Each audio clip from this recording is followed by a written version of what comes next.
നമസ്കാരം. ഞാൻ നിങ്ങളുടെ സ്വന്തം ശരവൺ മഹേശ്വർ. കൃഷ്ണശിലയായി എന്ന എൻ്റെ പരമ്പരയിലെ 204-ാമത്തെ എപ്പിസോഡാണിത്. ഇന്ന് ഞാൻ നിങ്ങളോട് പറയുന്നത് പ്രശസ്ത കവിയും സാഹിത്യകാരനുമായ ശ്രീ നാലാങ്കൽ കൃഷ്ണപിള്ള സാറിനെ കുറിച്ചിട്ടാണ്. നിരവധി കാവ്യങ്ങൾ രചിച്ച അദ്ദേഹം ക്ഷേത്രാചാരങ്ങളെക്കുറിച്ചും ക്ഷേത്രങ്ങളെക്കുറിച്ചും ബൃഹത്തായ ഗ്രന്ഥങ്ങൾ രചിച്ചിട്ടുണ്ട്. അദ്ദേഹത്തിൻ്റെ ആഖ്യാന രീതി കവിതകളെല്ലാം നമ്മുടെ മനസ്സിന് ഒരു പൂക്കാലം സൃഷ്ടിക്കും. അത്ര തേജസ്സുള്ള, അത്രയും പദസമ്പത്തുള്ള, അത്രയും സൗന്ദര്യബോധമുള്ള കവിതകളാണ് അദ്ദേഹത്തിൻ്റേത്. എൻ്റെ ഒരു കവിതാ സമാഹാരവുമായി അദ്ദേഹത്തിൻ്റെ വീട്ടിൽ, കുമാരപുരത്തുള്ള അദ്ദേഹത്തിൻ്റെ വീട്ടിൽ ഞാൻ ചെല്ലുമ്പോൾ ഇരുനില കെട്ടിടമാണ്. അതിൻ്റെ ചെറിയ വാതിൽ തുറന്ന് പടിക്കെട്ടുകൾ കയറി അകത്തോട്ട് ചെല്ലുമ്പോൾ അദ്ദേഹത്തിന് ഞാൻ ആദ്യമായി കാണുന്നത് കുട്ടി തോർത്തു കൊടുത്ത് ദേഹമാസകലം കുഴമ്പും പുരട്ടി നിൽക്കുന്ന കവിയെയാണ് കാണുന്നത്. നമസ്കാരം സാർ. സാറിനെ കാണാനും സംസാരിക്കാനുമായിട്ടാണ് ഞാൻ വന്നത്.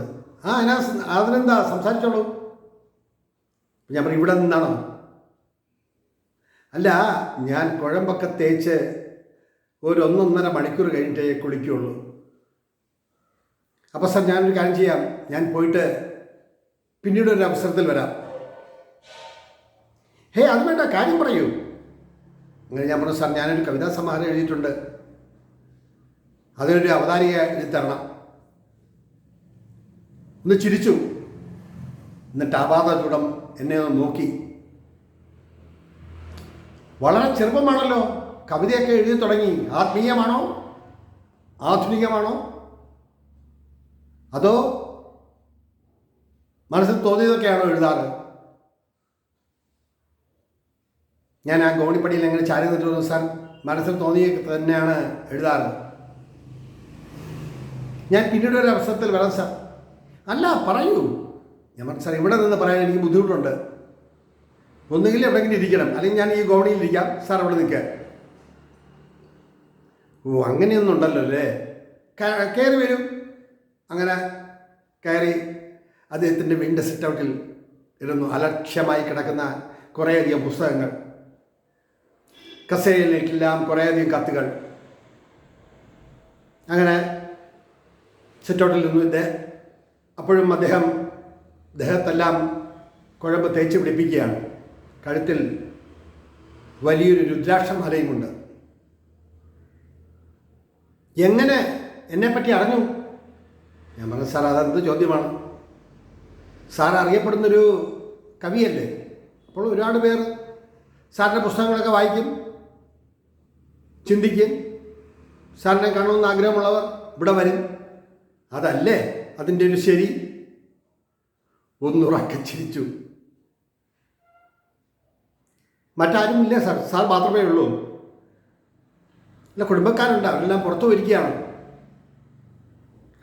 എനിക്ക് എന്നും കുഴമ്പ് തേച്ച് ചൂടുവെള്ളത്തിൽ കുളിച്ചാലേ മനസ്സിനും ശരീരത്തിനും ഒരു ഇരുത്തം കിട്ടുള്ളൂ. പിന്നെ എഴുത്ത് ഇപ്പോൾ പഴയതുപോലെയൊന്നും പറ്റുന്നില്ല. മനഃപൂർവ്വമല്ല, കുറേയൊക്കെ ഞാൻ എഴുതിയില്ലേ, ഇനി എന്തിനെഴുതുന്നു എന്നൊരു തോന്നൽ. സാർ, അയ്യോ, അത് ശരിയല്ലല്ലോ സാർ. സാറിൻ്റെ കവിതകളൊക്കെ വളരെ മനോഹരവും മനസ്സിനെ കീഴടക്കുന്നതുമായിട്ടാണ് എനിക്ക് തോന്നിയിട്ടുള്ളത്. അതുകൊണ്ടാണല്ലോ ഞാൻ സാറിനെ കാണാൻ വരാനും എൻ്റെ പുസ്തകത്തിന് ഒരു അവതാരിക എഴുതി തരണം എന്ന് പറയാനും കാരണം. ഓ അങ്ങനെയാണല്ലേ. കുറച്ചു നേരം ഇങ്ങനെ ആലോചിച്ച് എന്നെ നോക്കി എന്തൊക്കെയോ ചിന്തിച്ചു. ഒരു കാര്യം ചെയ്യൂ, കയ്യിൽ എണ്ണയാണ്, ഈ പുസ്തകം ആ കസേരയിലോട്ട് വെച്ചേക്കും, ഞാനൊന്ന് വായിച്ച് നോക്കട്ടെ, എനിക്ക് പ്രാപ്യമായ വല്ലതുമാണെങ്കിൽ ഞാൻ എന്തെങ്കിലും കുറിച്ച് തരാം. നമ്മൾ സാർ എന്നത്തേക്ക് ഞാൻ വരണം? ഒരു 3-4 മാസം കഴിഞ്ഞിട്ട് വരൂ. അയ്യോ സാർ അതെനിക്ക് പറ്റില്ല. ഒരു മാസം എന്നൊക്കെ പറഞ്ഞാൽ എന്നെ പോലെയുള്ള ചെറിയ എഴുത്തുകാർക്ക് ഒരു സന്തോഷമാണ്. 3-4-5 മാസം കഴിഞ്ഞ് വരാൻ പറഞ്ഞു കഴിഞ്ഞാൽ എങ്ങനെയാണ് സാർ ശരിയാവുക? ശരി എങ്കിൽ ഒരു 2 മാസം. ഞാനൊന്ന് നോക്കി. ശരിയെങ്കിൽ സാർ ഞാൻ പോട്ടെ, കൈയെഴുത്ത് പ്രതി ഇവിടെ വെച്ചിട്ടുണ്ട്, ഞാൻ വായിച്ചു നോക്കട്ടെ. എന്താ പേര് പറഞ്ഞേ? ഞാൻ പറഞ്ഞ ശരവൺ മഹേശ്വർ. കടുകെട്ടിയാണല്ലോ, പറയാൻ വലിയ ബുദ്ധിമുട്ടാണല്ലോ. സാറിന് ഇഷ്ടമുള്ള വിളിച്ചോണം സാർ. എന്നിട്ടൊന്ന് ചിരിച്ചു. പതുക്കെ എൻ്റെ തോളിൽ നിന്ന് അടിക്കാമെന്ന് പറഞ്ഞു. ഞാൻ പറഞ്ഞു സാറേ കുഴമ്പ് എന്ന് പറഞ്ഞപ്പോൾ അടിക്കാതെ അദ്ദേഹം മാറി. അതാണ് ആദ്യ സമാഗമം. അത് കഴിഞ്ഞ് ആഴ്ചകൾ 3-4 കഴിഞ്ഞ് വീണ്ടും ഞാൻ അവിടെ ചെന്നപ്പോൾ ആദ്യം പോയതൊരു 5 മണി സമയത്താണെങ്കിൽ ഇപ്പം പോയതൊരു 6-6:30 മണി സമയത്താണ്. അപ്പോഴും അദ്ദേഹം കുഴമ്പ് തേച്ച് നിൽക്കുകയാണ്. ആഹാ ശരവണനാണോ? അതെ സാർ. എന്താ പതിവില്ലാതെ? ഞാൻ പറഞ്ഞു സാറിൻ്റെ കയ്യിൽ ഞാനൊരു കവിതാ സമാഹാരം തന്നിരുന്നു, അതിനെക്കുറിച്ച് എഴുതി തരാമെന്ന് പറഞ്ഞില്ല, നോക്കട്ടെ വായിക്കട്ടെ എന്നൊക്കെയാണ് പറഞ്ഞത്. അതെ ഞാൻ കുഴമ്പ് തേച്ച്. ഞാൻ പറഞ്ഞു സാർ അന്ന് വന്നപ്പോഴും സാർ കുഴമ്പ് തേച്ച് നിൽക്കുന്നു, ഇന്ന് വന്നപ്പോഴും സാർ കുഴമ്പ് തേച്ച് നിൽക്കുന്നു. ഇപ്പോൾ കുഴമ്പ് തേക്കാതെ നിൽക്കുന്ന ഏത് സമയമാണെന്ന് സാർ പറഞ്ഞാൽ ഞാൻ ആ സമയത്ത് വരാം. എനിക്കറിയില്ലല്ലോ സാർ ഏത് സമയത്താണ് കുഴമ്പ് തേച്ച് കുളിക്കാൻ നിൽക്കുന്നതെന്ന്. നിനക്ക് എന്ന് ചിരിച്ചിട്ട് പറഞ്ഞു, നിനക്കൊരു തല്ല് കൊള്ളായിട്ട് സമയം കഴിഞ്ഞില്ലേ എന്നുള്ളൊന്ന് ചിരിച്ചു. അപ്പോഴും ആ ചിരിയിലും ആ വാക്കിലും ആ നോട്ടത്തിലുമെല്ലാം കുലീനതയും വിനയവും സ്നേഹവും നിറഞ്ഞു നിന്നു എന്നത് എടുത്തു പറയേണ്ട ഒന്നാണ്. ഇത്തവണ ചെന്ന് ഞാൻ പറഞ്ഞു സാറെങ്കിൽ പിന്നെ ഞാൻ നിൽക്കുന്നില്ല, സാറിൻ്റെ കുളിയും കാര്യങ്ങളൊക്കെ നടക്കട്ടെ, ഞാൻ വെറുതെ നിന്ന് സംസാരിച്ചിട്ട് കാര്യമില്ലല്ലോ. അങ്ങനെ ഞാൻ വീണ്ടും ഗോവണി ഇറങ്ങി പോകാനായിട്ട് പറഞ്ഞു. നിൽക്കൂ ശരവണ, ഞാൻ കുറച്ചൊക്കെ കവിതകൾ വായിച്ചു, ഒരു കവിയാകാനുള്ള യോഗ്യതയൊക്കെ ഉണ്ട്, പക്ഷേ കവിത്വം അത് ഉണ്ടാവാൻ കുറേ കാലം പിടിക്കും. എന്താ അങ്ങനെ തോന്നുന്നില്ലേ? അപ്പം ഞാൻ പറഞ്ഞു സാർ 10 പേര് കവി എന്ന് വിളിക്കുമ്പം നമുക്കൊരു ആഠ്യത്വം ഉണ്ടാവുമല്ലോ. ചിരിച്ചു. വൃത്തവും അലങ്കാരവും ഒന്നും ഇല്ലാതെ ആധുനികത എന്ന് പറഞ്ഞ് ഈ എഴുതി കൂട്ടുന്നതിന് വല്ല അർത്ഥമുണ്ടോ? അത് സാറിൻ്റെ കാഴ്ചപ്പാട്. എൻ്റെ കാഴ്ചപ്പാടനുസരിച്ച് എങ്ങനെ എഴുതിയാലും ഛന്ദോബദ്ധമായിരിക്കണം. കവിതയുടെ മൂല്യം, കവിതയുടെ മഹത്വം ഇതൊക്കെ അറിഞ്ഞിരിക്കണം. എല്ലാം ശരിയാണ്. ഞാൻ എൻ്റേതായ രീതിയിൽ എഴുതുന്നു സാർ. സാറിന് എന്ത് തോന്നുന്നു? ഇത് നിർത്തണോ അതോ തുടരണോ? ഒരു ഷോക്കായ പോലെ അദ്ദേഹത്തിൻ്റെ മുഖം വിവരണമായി. എഴുത്ത് തുടരണം, എഴുതിക്കൊണ്ടേയിരിക്കണം. കവിതയായാലും കഥയായാലും ഞാനെന്ത് പറയുന്നു അല്ലെങ്കിൽ മറ്റുള്ളവർ എന്ത് പറയുന്നു എന്നതിനെപ്പറ്റി ചിന്തിക്കുകയേ വേണ്ട. ഓരോ എഴുത്തുകാരുടെയും ആസ്വാദകരുടെയും വായനക്കാരുടെയൊക്കെ കാഴ്ചപ്പാട് വിവിധ തരത്തിലാണ്. അപ്പോൾ പിന്നെ എന്തിനു പേടിക്കുന്നു? നിങ്ങൾ നിങ്ങളുടെ പാതയിലൂടെ തന്നെ മുന്നോട്ട് പോകൂ, വിജയം സുനിശ്ചിതമാണ്. ശരി സാർ, ഇന്ന് സന്തോഷമായിട്ട് പോകാൻ ഭാവിക്കാൻ പറഞ്ഞു. കുഞ്ഞേ, എനിക്ക് കുറച്ചും കൂടി സമയം തരണം. ഞാൻ പറഞ്ഞു സാർ 2 പ്രാവശ്യം വന്നു, ഞാൻ ഇനി അടുത്ത മാസം പകുതിയോടുകൂടി സാറിനെ കാണാൻ വരാം. അപ്പോഴെങ്കിലും ഒരു പേജിലായാലും ഒന്ന് കുറിച്ച് തന്നാൽ വളരെ സന്തോഷമാണ്. നോക്കട്ടെ എന്ന് പറഞ്ഞ് അദ്ദേഹം അകത്തേക്ക് കയറിപ്പോയി. അതാണ് രണ്ടാമത്തെ സമാഗമം. അദ്ദേഹത്തെക്കുറിച്ച് ഒരു നല്ല ബ്രീഫ് ഞാൻ ചേർക്കുന്നുണ്ട്.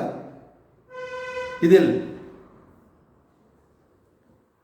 കവി എന്ന നിലയിലും ചരിത്രകാരൻ എന്ന നിലയിലും പ്രശസ്തനായ മലയാള സാഹിത്യകാരൻ നാലാങ്കൽ കൃഷ്ണപിള്ള 1910 സെപ്റ്റംബർ 15 ചിങ്ങമാസത്തിലെ തിരുവോണം നാളിൽ അറക്കൽ കേശവപിള്ളയുടെയും നാലാങ്കൽ ജാനകിക്കുട്ടി അമ്മയുടെയും മകനായി കോട്ടയത്തെ ഒളശ്ശയിലാണ് ജനിച്ചത്.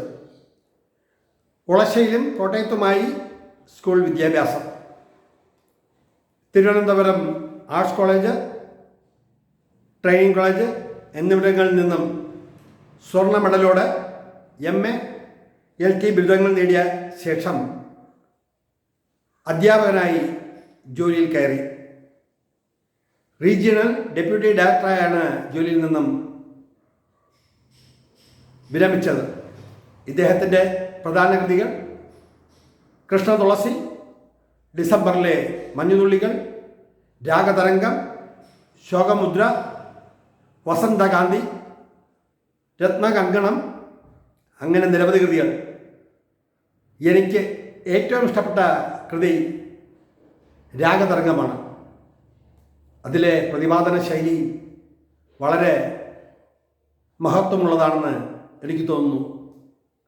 അതിൻ്റെ അടിസ്ഥാനത്തിലാണ് ഞാൻ കൃഷ്ണപിള്ള സാറിനെ കാണാൻ പോകുന്നത്. ഓടക്കുഴൽ അവാർഡ്, കേരള സാഹിത്യ അക്കാദമി അവാർഡ്, നിരവധി അവാർഡുകൾ നേടി. 1991 ജൂലൈ 2 81-ാമത്തെ വയസ്സിൽ അദ്ദേഹം ഈ ലോകത്തോട് വിട പറഞ്ഞു. അത് കഴിഞ്ഞ് മൂന്നാമത്തെ തവണ അദ്ദേഹത്തെ കാണാൻ ചെല്ലുമ്പോൾ അന്ന് കുളിച്ച് സുന്ദരനായി മുണ്ടും ഇളം നീല നിറത്തിലുള്ള കളങ്ങളും വരകളുള്ള ഷർട്ടും ധരിച്ച് അദ്ദേഹം തൊഴുകൈയോടെ എന്നെ സ്വീകരിച്ചു. വരൂ വരൂ, കയറിയിരിക്കൂ എന്ന് അദ്ദേഹം പറഞ്ഞു. എൻ്റെ കയ്യെഴുത്ത് പ്രതിയും പൊതിഞ്ഞ് അവിടെ സൂക്ഷിച്ചിട്ടുണ്ട്. കുഞ്ഞെ, എന്നോട് ക്ഷമിക്കണം. ഞാൻ എത്ര പരിശ്രമിച്ചിട്ടും ഇതിനൊരു അവതാരിക എഴുതാൻ എനിക്ക് കഴിഞ്ഞില്ല. മാപ്പാക്കണം. ഞാൻ വായിച്ചു എന്നത് പരമാർത്ഥമാണ്. പക്ഷേ എപ്പോൾ എഴുതാൻ തുടങ്ങുമ്പോഴും എൻ്റെ മനസ്സ് എന്തോ ഒന്നിനും കഴിയാത്തതുപോലെ. അതിലെന്നോട് ദേഷ്യവും വിരോധവും ഒന്നുമില്ലല്ലോ. ഇല്ല സാർ എന്ന് പറഞ്ഞെങ്കിലും എൻ്റെ ഉള്ളിൽ ഭയങ്കര സങ്കടം വന്നു. ഇനി എന്ത് പറയാനാണ്? കുറച്ച് സമയത്തെ മൗനത്തിന് ശേഷം ഞാൻ പറഞ്ഞു, സാറിൻ്റെ കൃതികൾ, കുറച്ച് കവിതാസമാഹാരങ്ങൾ ഞാൻ വായിച്ചിട്ടുണ്ട്. അതിൽ രാഗതരംഗമാണ് എൻ്റെ മനസ്സിനെ അങ്ങയുടെ മുന്നിൽ കൊണ്ടെത്തിച്ചത്. സാർ, എനിക്കൊന്നേ പറയാനുള്ളൂ. ഞാൻ സാറിനെ 2 പ്രാവശ്യം കണ്ടു. ഇത് 3-ാമത്തെ പ്രാവശ്യമാണ്. ഏത് എഴുത്തുകാരനും, ആരും ആയിക്കോട്ടെ, തുടക്കക്കാരനോ ഒടുക്കക്കാരനോ എഴുതുന്നവനോ എഴുതിക്കൊണ്ടിരിക്കുന്നവൻ ആരായാലും സാറിനെ പോലെയുള്ള ആൾക്കാരെ വന്ന് കണ്ട് ഒരു അവതാരികയോ ആമുഖമോ വിമർശനമോ എഴുതി വാങ്ങുമ്പോൾ അങ്ങയുടെ മഹത്വമാണ് വലുതാകുന്നത്. അങ്ങ് എന്ത് പറഞ്ഞു എന്ന് വായനക്കാർ വായിക്കുമ്പോൾ എന്നേക്കാൾ ഉപരി അവതാരിക അല്ലെങ്കിൽ ആമുഖം എഴുതിയ അങ്ങയെ പോലുള്ളവരാണ്. അപ്പോൾ അവരുടെ പ്രോത്സാഹനം അത് വലുതാണ്. എന്നെ സംബന്ധിച്ചിടത്തോളം പോസിറ്റീവായാലും നെഗറ്റീവായാലും നല്ലതായാലും ചീത്തതായാലും നിങ്ങളുടെ മനസ്സിൽ തോന്നുന്നത് എഴുതി തരിക, അതൊരു സന്തോഷമാണ്. അത് നമുക്ക് തരുന്ന ഒരു വലിയ അവാർഡ് പോലെയാണ്. അപ്പോൾ അത് നമ്മുടെ കൃതിയിൽ നമ്മുടെ പുസ്തകത്തിൽ ചേർക്കുമ്പോൾ അങ്ങയും ആ സൃഷ്ടിയോടൊപ്പം ആദരിക്കപ്പെടുന്നു എന്നുള്ളതാണ് വലുത്. ഇവിടെ എത്രയോ പേരുണ്ട്, എത്രയോ ലക്ഷം പേർ ജീവിക്കുന്നു, കടന്നു പോകുന്നു. ആരെയൊക്കെയാണ് സമീപിച്ച് ഒരു അവതാരികയോ ആമുഖമോ എഴുതാൻ ചെല്ലുന്നത്? അപ്പോൾ വരുന്നവർ അങ്ങയിൽ ബഹുമാനം കൂടിയതുകൊണ്ടാണ്. ഇത് പറയുമ്പോൾ എൻ്റെ മനസ്സിൽ പെട്ടെന്ന് ഓർമ്മ വരുന്നത് ലോകപ്രശസ്ത എഴുത്തുകാരിയായ മാധവിക്കുട്ടി. അവരെ ഞാൻ നന്തൻകൂട് വെച്ച് ഒരുപാട് തവണ അവരെയും അവരുടെ അമ്മ ബാലാമണി അമ്മയെയും നിരവധി തവണ കാണുകയും സംസാരിക്കുകയും ചെയ്തിട്ടുണ്ട്. അവരൊക്കെ നമ്മളോട്, എഴുതി തുടങ്ങുന്നവരോട് അല്ലെങ്കിൽ എഴുത്തുകാരോട് വളരെ സ്നേഹത്തോടെയും വിനയത്തോടെയുമാണ് പെരുമാറിയിട്ടുള്ളത്. അതിൽ സവിശേഷത എന്ന് പറഞ്ഞാൽ, ശങ്കിതം നോവലിൻ്റെ ആമുഖം എഴുതാൻ വേണ്ടി മലയാള സാഹിത്യത്തിലെ സാഹിത്യകാരന്മാരെയും സാഹിത്യകാരികളെയും കണ്ട വിവരണം പറഞ്ഞാൽ ഒരു 3 കൊല്ലം വേണ്ടി വരും. 50ഓളം പേരെയാണ് ആ ഒരു സൃഷ്ടിയുമായി ഞാൻ നേരിൽ കണ്ടത്. പത്രങ്ങളിലും മാസികകളിലും ഒക്കെ പ്രസിദ്ധീകരിക്കാൻ വേണ്ടി 6ഓളം കോപ്പികൾ, 600-700 പേജുള്ള കയ്യെഴുത്ത് പ്രതിയുടെ 6ഓളം കോപ്പികളാണ് പലരെയും അവതാരികയും ആമുഖവും എഴുതാൻ ശ്രമിച്ചത്. പക്ഷെ 100 കണക്കിന് എഴുത്തുകാരെയൊക്കെ കണ്ടെങ്കിലും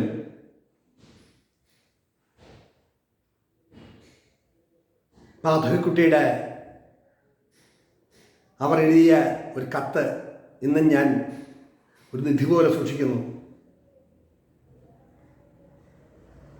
അർഹതയുള്ളവരെ ആദരിക്കുക, അർഹതയില്ലെങ്കിലും അർഹതപ്പെടാം എന്ന് ഒരു തോന്നൽ നമ്മുടെ മനസ്സിലുണ്ടായാൽ അത് വളരെ വലുതാണ്. ഈയിടയ്ക്കും 1-2 കവിതാ സമാഹാരങ്ങൾ അവതാരികയും ആമുഖവും എഴുതാൻ വേണ്ടി എന്നെ സമീപിച്ചപ്പോൾ കൃത്യമായ സമയപരിധിയും കൃത്യമായ വിശകലനവും എൻ്റെ മനസ്സിൽ ആരൂഢമായ കാര്യങ്ങൾ ഞാൻ കുറിച്ചു കൊടുത്തു. മഹത്വമൊന്നും അവകാശപ്പെടാനില്ലെങ്കിലും വരുന്നവർ നമ്മുടെ ഒരു ആമുഖം, അതിലെ നന്മയും തിന്മയും നല്ലതും ചീത്തതുമെല്ലാം അവർക്ക് വിഷമമുണ്ടാകാതെ ചൂണ്ടിക്കാട്ടി എഴുതി കൊടുക്കുമ്പോൾ അവരുടെ മനസ്സിൽ, അവരുടെ ജീവിതത്തിൽ നമ്മളെന്നും ജീവിക്കും. അതാണ് നമുക്ക് കിട്ടുന്നൊരു വലിയ അംഗീകാരം. അന്ന് കവി നാലാങ്കൽ കൃഷ്ണപിള്ള സാറിനെ കണ്ട് ആ കയ്യെഴുത്ത് പ്രതിയുമായി ഗോവണി ഇറങ്ങി വരുമ്പോൾ സത്യത്തിൽ എൻ്റെ കണ്ണിൽ നിന്നും 2-3 തുള്ളി കണ്ണുനീർ താഴെ വീണു. അത് മനസ്സിൽ നിന്നും വന്ന തേങ്ങലായിരുന്നു. എല്ലാവരെയും പ്രോത്സാഹിപ്പിക്കുക. ദിനംപ്രതി എത്ര പുസ്തകങ്ങളാണ് പുറത്തിറങ്ങുന്നത്, ദിനംപ്രതി എത്ര കവിതകളാണ് അച്ചടിച്ചു വരുന്നത്. അതിൽ നിന്നെല്ലാം വേറിട്ട് മനുഷ്യ മനസ്സിന് സന്തോഷം പകരുന്ന ഒരു കുറിപ്പെങ്കിലും എഴുതി തന്നിരുന്നെങ്കിൽ എന്ന് ഞാൻ ആഗ്രഹിച്ച ആ നിമിഷങ്ങളാണ്. പക്ഷെ അദ്ദേഹത്തോട് ഒരു വെറുപ്പും എനിക്ക് തോന്നിയില്ല എന്നതാണ് പ്രത്യേകത. അങ്ങനെ ഒരുപാട് പേരെ കണ്ടത് ഞാൻ നിങ്ങളോട് പറഞ്ഞുവല്ലോ. ഇവിടെയൊന്നും പ്രയാസങ്ങളില്ല. അന്ന് ജീവിതത്തിൻ്റെ തോണിയിലേക്ക് കയറിയിട്ടേ ഉള്ളൂ. ഇന്ന് തോണി കടൽ കിടന്ന് പോയിരിക്കുകയാണ്. അപ്പോൾ മനസ്സ് ദുഃഖവും പ്രയാസവും ഒന്നും നമുക്കുണ്ടാവില്ല. അന്ന് എഴുതണ്ട എന്ന് പറഞ്ഞ ഒരുപാട് പേർ അവരുടെ ഒരു പുസ്തകം പോലും പ്രസിദ്ധീകരിക്കാത്ത കുറേയധികം പേരെ ഇന്നും എനിക്കറിയാം. ഇവിടെയൊക്കെ ദുഃഖത്തിൻ്റെ കഥകളൊന്നുമല്ല പറയുന്നത്. ഒരു എഴുത്തുകാരനെ നമ്മൾ കാണുമ്പോൾ, അല്ലെങ്കിൽ ഒരു എഴുത്തുകാരിയെ നമ്മൾ കാണുമ്പോൾ, അവരുടെ മനസ്സ്, അവരുടെ സൃഷ്ടികൾ നമ്മോട് പലതും പറഞ്ഞു തരും. ജ്ഞാനപീഠ ജേതാവായ തകഴിയെ കാണാൻ പോയതും തകഴിയെക്കുറിച്ച് ഒരു എപ്പിസോഡ് ഞാൻ ചെയ്തിട്ടുണ്ട്. അതിൽ അദ്ദേഹം എന്നോട് ചോദിച്ചു, എൻ്റെ ഇഷ്ടപ്പെട്ട കൃതി ഏതാണ്? അപ്പോൾ ഞാൻ പറഞ്ഞു, രണ്ടിടങ്ങഴിയാണ്. അപ്പോൾ കയറോ? അതേക്കുറിച്ച് ഞാൻ അദ്ദേഹത്തോട് പറഞ്ഞത് അത് മനസ്സിൽ നിലനിൽക്കുന്നില്ല എന്നാണ്. അപ്പോൾ അദ്ദേഹം എന്നെ ഒരു മലയാള ഭാഷയിൽ ഒരു തെറിയും വിളിച്ചിട്ട് എന്നോട് പറഞ്ഞു, സ്നേഹത്തിലാണ് കേട്ടോ. ഞാൻ പറഞ്ഞിടാ, അത് ഞാൻ എഴുതാൻപ്പെട്ട കാലഘട്ടം, ഞാൻ എഴുതാൻ എടുത്ത സമയം, അതിൻ്റെ വിഷമതകൾ നിനക്ക് പറഞ്ഞാൽ മനസ്സിലാവില്ല. അപ്പോൾ ഞാൻ അതിന് പറഞ്ഞ മറുപടി ഇതാണ്, സർ, നേരിട്ട് എന്തും വിമർശിക്കാം, മാറി നിന്ന് ഒരാളെപ്പറ്റി ഒന്നും വിമർശിക്കരുത്. ആ കയറിൽ നൂറുകണക്കിന് കഥാപാത്രങ്ങളാണ്. ആ കഥാപാത്രങ്ങളെല്ലാം നമ്മുടെ മനസ്സിൽ തങ്ങി നിൽക്കുമോ എന്ന് ചോദിച്ചപ്പോൾ അദ്ദേഹം താടിക്ക് കൈ കൊടുത്ത് കുറേ നേരം ആലോചിച്ചു. നീ പറഞ്ഞതും ശരിയാണ്. അദ്ദേഹമാണ് എൻ്റെ ആദ്യ കവിതാ സമാഹാരത്തിന്, അപ്പുവേട്ടനോട് എന്ന കവിതാ സമാഹാരത്തിന് കുറിപ്പെഴുതി തന്നത്. അതും ഇതും തമ്മിലൊരു കമ്പാരിറ്റീവ് സ്റ്റഡിയല്ല നടത്തുന്നത്. ഏത് എഴുത്തുകാരെ കണ്ടാലും, ഏത് എഴുത്തുകാരോ കലാകാരന്മാരായിട്ട് കണ്ടാലും അവരുടെ വിനയം, അവരുടെ സ്നേഹം നമ്മുടെ ഉള്ളിൽ പതിയണം. ഞാൻ ഇറങ്ങിപ്പോകുമ്പോൾ വളരെ പ്രതീക്ഷയോടെയാണ് അദ്ദേഹം ഒരു പേജിലെങ്കിലും ഒന്ന് കുറിച്ച് തരും എന്നെനിക്ക് തോന്നി. അദ്ദേഹത്തിനെ കൊണ്ട് കഴിഞ്ഞില്ല. പക്ഷെ അദ്ദേഹത്തിനോട് വെറുപ്പും പകയും ഒന്നും തോന്നിയില്ല. ഓരോ വ്യക്തികൾ, ഓരോ സാഹിത്യകാരന്മാർ ഓരോ തലമാണ്. പക്ഷേ അദ്ദേഹത്തിൻ്റെ കവിതകൾ, അദ്ദേഹത്തിൻ്റെ രചനകൾ എൻ്റെ മനസ്സിൽ ഉണ്ടാക്കിയ ചലനങ്ങൾ വളരെ വലുതാണ്. അത്രമാത്രം ഹൃദ്യമാണ് അദ്ദേഹത്തിൻ്റെ കവിതകൾ. ഇറങ്ങി തിരിഞ്ഞു നോക്കുമ്പോൾ അദ്ദേഹം പറഞ്ഞു, കുഞ്ഞേ, എന്നോട് ദേഷ്യമൊന്നും തോന്നല്ലേ എന്നാണ് അദ്ദേഹം മൂന്നാമത്തെ തവണ കാണുമ്പോൾ അദ്ദേഹം പറഞ്ഞു. ഞാൻ പറഞ്ഞു, ഇല്ല സാർ. തൊഴുകൈയോടെ കണ്ണു നിറഞ്ഞ് ഞാൻ അവിടെ നിന്ന് ഇറങ്ങിയാണ് ഉണ്ടായത്. പിന്നീട് അദ്ദേഹത്തെ ഞാൻ കണ്ടില്ല. പക്ഷേ ഇന്നും വളരെ ബഹുമാനത്തോടെയും ആദരവോടെയും മാത്രമേ അദ്ദേഹത്തെയും അദ്ദേഹത്തിൻ്റെ രചനകളെയും കാണാൻ കഴിയൂ എന്ന് പറഞ്ഞുകൊണ്ട് ഈ എപ്പിസോഡ് ചുരുക്കട്ടെ. നിങ്ങൾക്ക് ഇഷ്ടപ്പെട്ട് കാണുമെന്ന് കരുതുന്നു. നന്ദി, നമസ്കാരം.